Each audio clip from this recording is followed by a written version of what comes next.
ഇതിലേക്ക് ജമ്മു കാശ്മീരിലെ കുൽഗാമിൽ ഭീകരരുമായുള്ള ഏറ്റുമുട്ടലിൽ 2 സുരക്ഷാ സേന അംഗങ്ങൾക്ക് വീരമൃത്യു, 2 പേർക്ക് പരിക്കേറ്റു. രാത്രി ഭീകരർ വെടിയുതിർക്കുകയായിരുന്നു.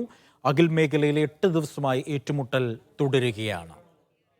PR അരവിന്ദുണ്ട് വിവരങ്ങൾ നൽകാനായി. PR വിവരം. കഴിഞ്ഞ 9 ദിവസമായി ജമ്മു കാശ്മീരിലെ കുൽഗാമിലെ അഖൽ വനമേഖലയിൽ ഭീകരവിരുദ്ധ ഓപ്പറേഷനുകൾ തുടരുന്ന ഒരു സാഹചര്യമുണ്ടായിരുന്നു. സുരക്ഷാ സേന, അതായത് ജമ്മു കാശ്മീർ പോലീസും സൈന്യവും സംയുക്തമായാണ് ഈ ഭീകരവിരുദ്ധ ഓപ്പറേഷനുകൾ മുന്നോട്ട് പോയത്. പക്ഷേ ആ ഓപ്പറേഷനിടെയാണ് ഇന്നലെ രാത്രി ഭീകരർ വെടിയുതിർക്കുകയും അതിൽ 2 സൈനികർക്ക് ജീവൻ നഷ്ടമാവുകയും ചെയ്തിരിക്കുന്നത്. 2 സുരക്ഷാ സേന അംഗങ്ങൾക്ക് പരിക്കേറ്റതായുള്ള റിപ്പോർട്ടുകൾ കൂടി കുൽഗാമിൽ നിന്ന് പുറത്തു വരികയാണ്. കഴിഞ്ഞ 9 ദിവസത്തെ ഈ ഭീകരവിരുദ്ധ ഓപ്പറേഷനിടയിൽ 3 ഭീകരരെയാണ് സൈന്യം വധിച്ചത്. എന്തായാലും മേഖല പൂർണ്ണമായും സൈന്യത്തിന്റെ നിയന്ത്രണത്തിലാണ്.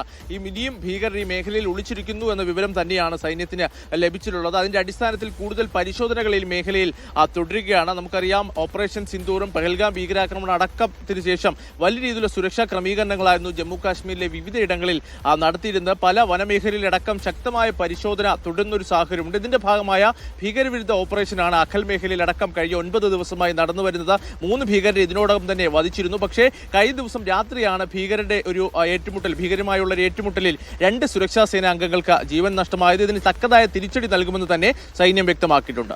ശരി, PR അരവിന്ദാണ് വാർത്തയുടെ വിവരം.